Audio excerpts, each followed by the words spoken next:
Okay, this is a good topic to follow up on what I titled Early Warnings for Education. The topic of that report was more on how climate change is impacting education, but it had some elements of how early warnings can help. So I just made the title a bit more attractive for the audience.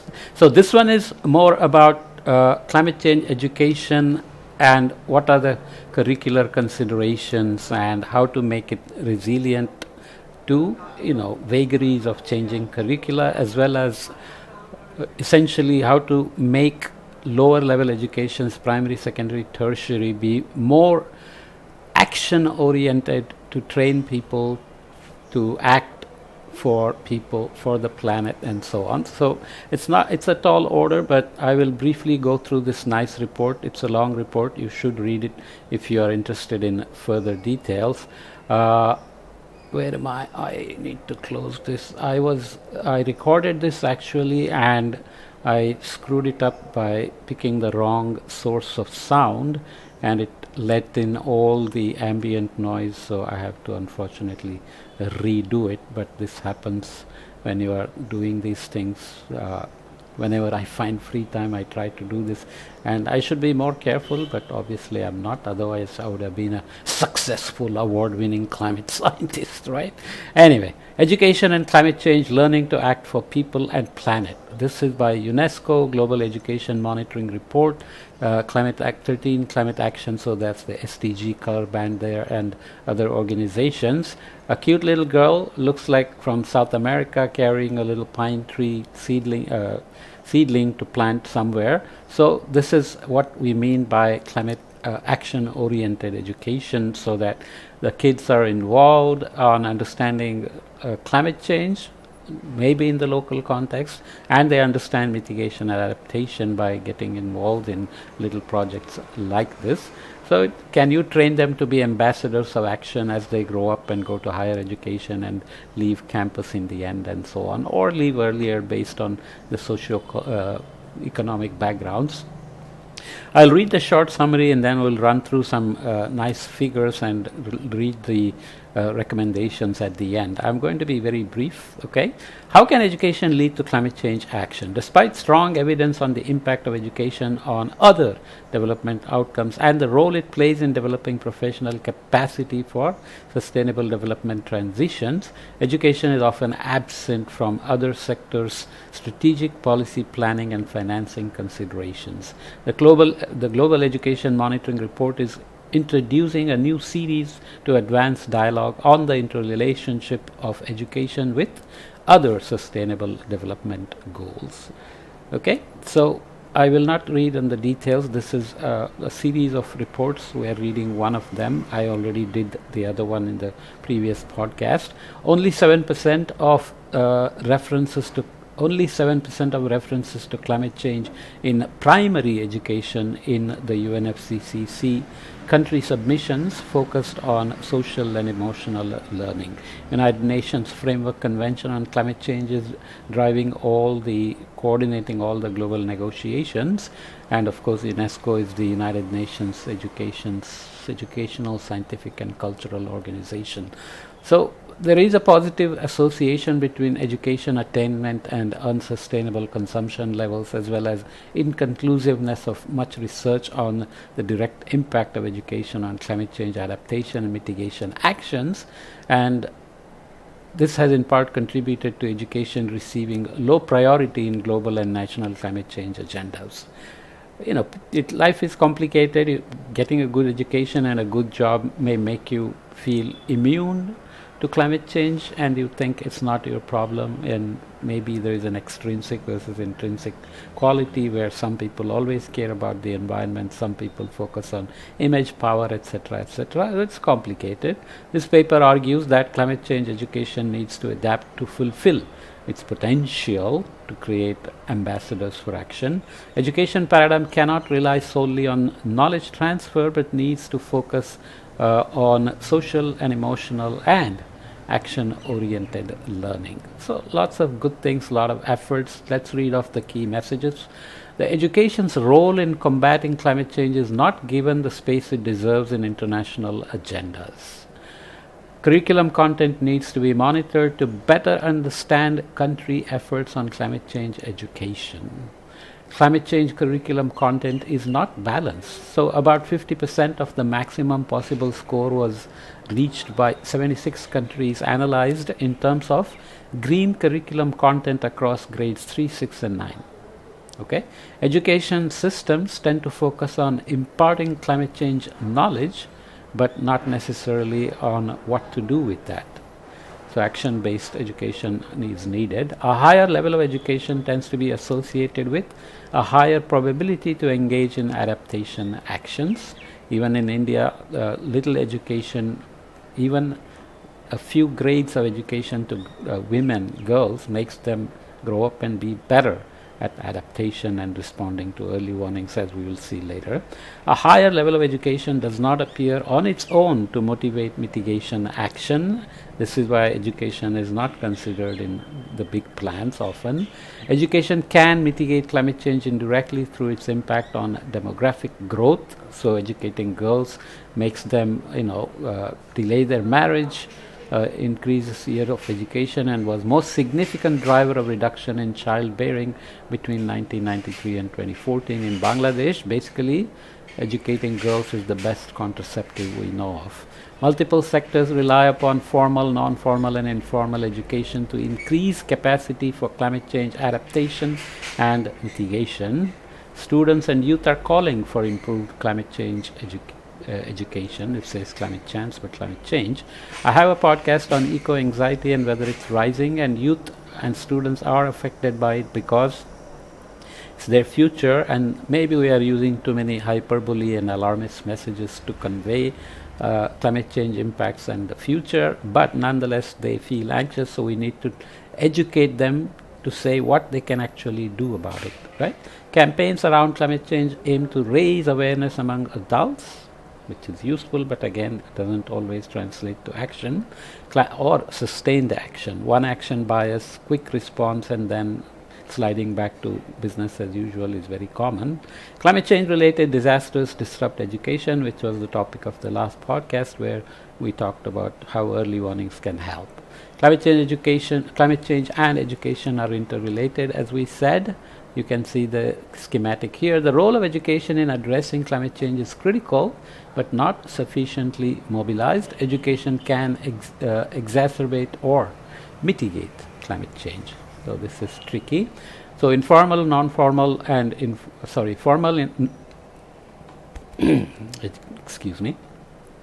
Education can be formal, non-formal, or informal, and can translate to knowledge and attitudes in terms of science and technology, social, emotional, and experiential. What does it end up in terms of actions in mitigation, adaptation, or climate change, resource use, carbon emissions, and other processes affecting climate change?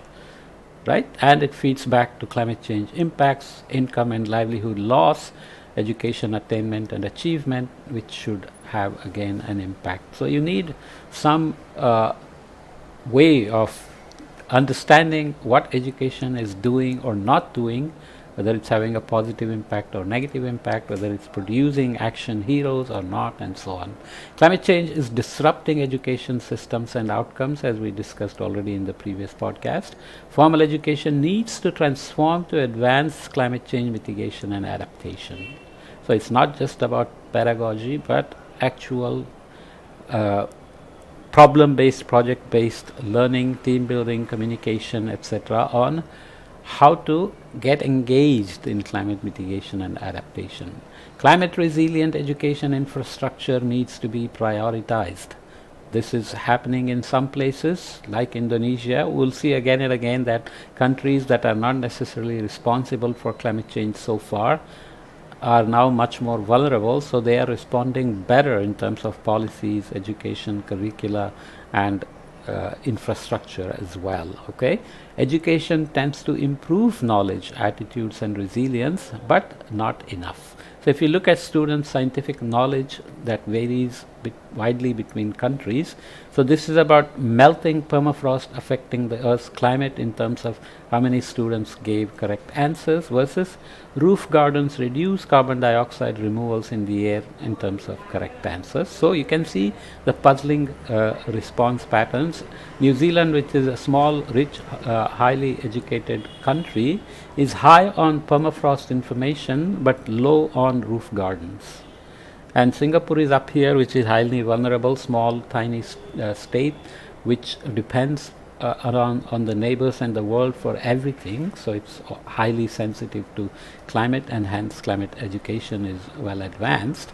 Whereas the average is somewhere here, 50-50, that people who give correct answers to melting permafrost impact on climate change and roof gardens on climate change is not as high as you would like, and Lebanon sits here, South Africa. So without going into details, you know that education is not working very well in terms of practical information as opposed to just pedagogical information. IPCC report, CO2 is increasing, extremes are increasing, but what is happening in your backyard, that may be missing.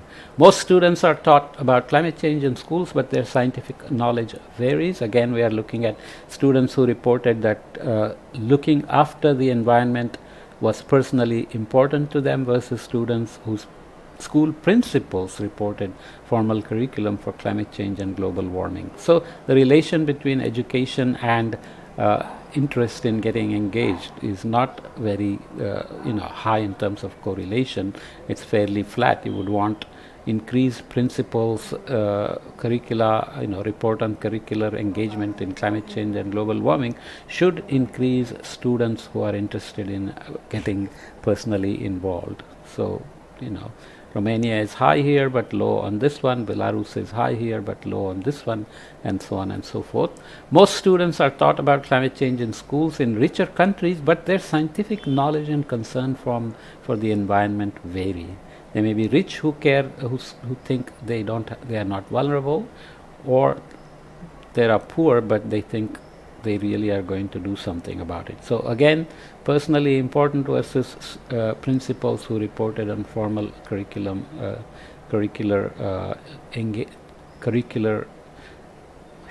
formal curriculum for climate change and global warming. And you can see that the countries here are again very scattered. There is no strong correlation between the wealth and the interest in engaging. More formal education is linked to greater preparedness for climate change adaptation. So there is a lot of evidence from all countries, including here in Cuba, Dominican Republic and Haiti, that showed that better education among the population reduced vulnerability in the short term through greater awareness of crucial information, faster and more efficient responses to alerts, and better post-disaster recuperation. However, there were also important long-term effects through the empowerment of women and the creation of social networks for mutual assistance.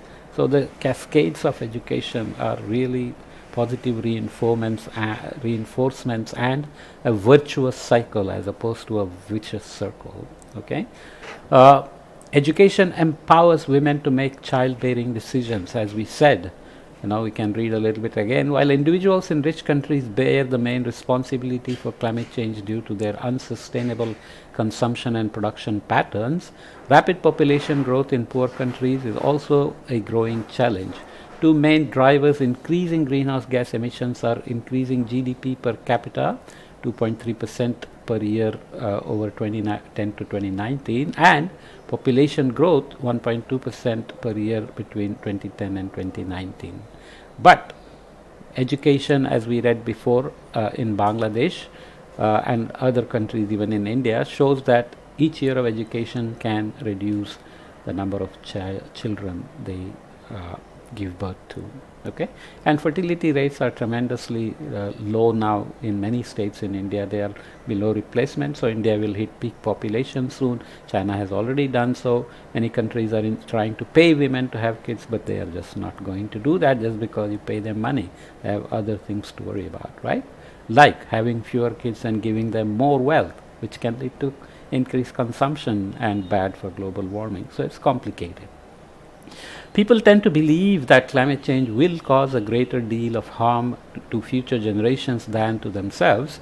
So here people thinking about climate change impacts on themselves or on future generations. Some countries are low here, Yemen, Haiti, Indonesia and so on. US is here at about 50%, but poorer countries like Mexico, Chile, Costa Rica, Portugal, Hungary, well, Portugal is not poor, but nonetheless they are high on understanding that climate change will cause a great deal of harm to future generations. The white circles are agreed with it will cause a great deal harm to me personally. So are you worrying about yourself or also about the future? So you can see how the jump is different in different countries. Okay, integration of climate change content in national curricula policy is higher among more vulnerable countries. Okay, so indicator of climate change integration in national curriculum framework and greenhouse gas emissions per person. Countries who are poor have lower emission, even though Saudi Arabia has got fairly high per capita emission, but their indicator in curricula is low. So again, poor countries are feeling vulnerable and doing something about it, even in education infrastructure, curricula and so on. Action-oriented pedagogy is needed. There are many incentives that are working. Education or knowledge is only one aspect of motivating behavioral change. Obviously, as we said, rich countries may be getting good education on climate change, but they are not necessarily worrying about the environment or future generations. In 2022, the Intergovernmental Panel for Climate Change concluded that behavioral interventions could increase the efficacy of subsidies and taxes. Okay, when you incentivize with subsidies and taxes for EVs, solar panels, other things, education can help to improve that the impact of those choices and the choices themselves. In their recommendations on decarbonization, the science academies of G7 countries urged governments to strengthen climate literacy and citizen involvement and to promote behavior-oriented science to support transformative social innovations and increase support for technologies, policies and routines for carbon neutral lifestyle. So it's a long story in terms of behavioral changes, because we have so many calculations to make about ourselves, about our kids, and even if we worry about our kids' future, it's about providing them wealth and not necessarily saving the environment for their future. So it's very complicated. Some countries envisage a broad-based pedagogical transformation approach. Of course, there are poorer countries, developing countries like Cambodia, but also rich countries like Finland, vulnerable countries like Mexico, Rwanda and so on, who are worrying about this broad-based pedagogical transformation approach. Experiential knowledge, experiencing disasters, extreme events helps to think about these things. I have a podcast on how adversities repeating themselves in the past helped humans become more resistant and resilient. So that still works at some level, but some people pay a heavy price. So we have to do these things urgently. Formal education develops skills for climate change mitigation and adaptation. Whether they also translate to action is different, as we saw. Students and youth are advocating for a broad vision of climate change education. They are feeling anxious and they are feeling ill-equipped to deal with it, so they want education to train them better. School networks have experimented with action-oriented learning. So there are concepts of eco-schools and there are examples that I'm not going to read, climate action schools project and so on and so forth. Sesame workshop in India, science education for action and engagement towards sustainability and so on and so forth. There is a networked campus of net zero, sustainability, etc., but that's for university level, not for primary, secondary and tertiary level. Teachers feel underprepared to teach climate change education. One of the goals of my climate change education channels is to give all levels of education, even for kids and teachers, and hopefully it's helping. Okay, informal education through communication and incentives is a vital tool. Climate change education cannot stay limited to formal education. Public communication and awareness campaigns often offer more effective non-formal and informal learning opportunities. They aim to inform, raise awareness, shape public understanding, change behavior, network and put pressure, change behavior, network and put pressure on decision makers. Behavioral change is tricky, but nonetheless education can help. Rational ignorance is something to consider as well, where people know that it's not good, but they say, well, it's not going to affect me, so I'll just wait. Targeted communication campaigns accompanied by incentives influence behavior. As we said, subsidies and taxes are more effective and efficient when they're accompanied by education, climate change education, action-based climate change education. Cities are taking part in informal learning initiatives to influence behavior. There are already alliances of cities, resilient cities, and so on and so forth, but you can follow up on the examples. Monitoring and evaluation of climate change education needs to be fit for the purpose. Anytime you're trying to make change or introduce changes, or you are spending money on making things happen, you need indicators to monitor and report and evaluate progress to make sure you are in the right direction, you're being effective and efficient, right? Green content is more common in higher than lower grades and in science than in social sciences. So this shows some data in terms of science and social science for grade 3, 6 and 9, and you can see how low the numbers are, and that social science is always less than science. So this has to change, because climate change is ultimately a social science problem. On the street, last mile, it's not about physics. Even if you make very good predictions and provide early warnings, how people accept it and act on it is social science, behavioral science. Okay, what are the recommendations? Education must adapt to be intrinsic to the climate change agenda. Progress on climate change must involve education and communication of good quality.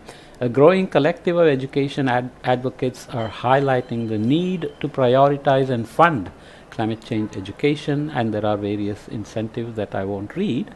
Shift the paradigm so that education can rise up to the demands posed by climate change challenge.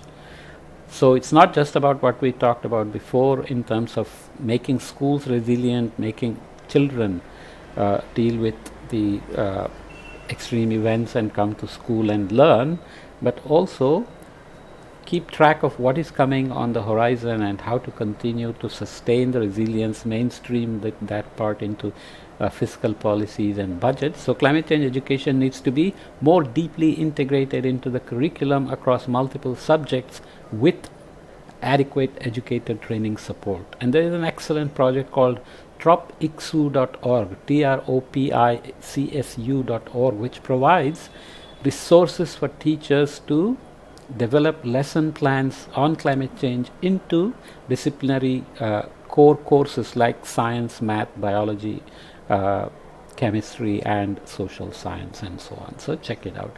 Recognize education for its role in developing mitigation and adaptation solutions to climate change challenges. So include investment in education under climate finance programs. Climate finances have a tunnel vision on mitigation, sometimes adaptation, sometimes they are conflated with development projects, and they are not necessarily working so well right now in terms of rich countries helping the poor countries who don't have the ability or the capacity to adapt and mitigate. So education then falls to a lower priority, which has to change. Commit to monitor efforts to greening education, starting with the curriculum.